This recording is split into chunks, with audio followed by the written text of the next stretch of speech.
Hi, welcome to my YouTube channel. I am today's information is the limitation of the control. The managerial implies the measurement of accomplishment against the standard and the correction of deviation to achieve attainment of objective according to plan.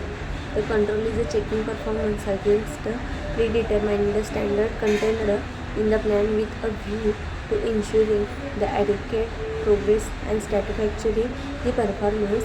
The controlling is determining what is if being the accomplishing the that is evaluating the performance and if necessary applying the corrective measures so that the performance takes place according to plans.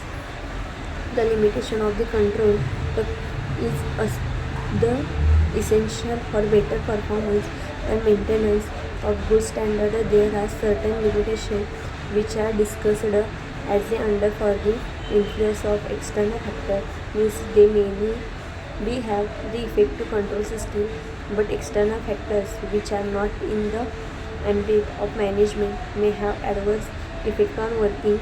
These factors may be government policy, technical changes in fashion, etc.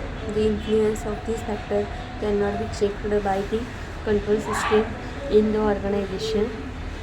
The expenses the control system are the involve how expenditure on its exercise. The performance of each and every person in the organization will have to be measured and reported to higher authorities.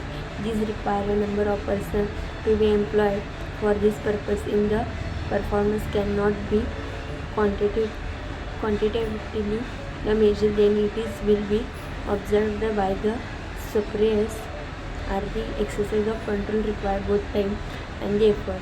The lack of the satisfactory standards, the performance of certain activities involving human behavior cannot be fixed in the term of quantity. It is fixed difficult the standard for the activities like public relation, research, etc. The evaluation of workers, the person engaged in the activity will be difficult. Thanks.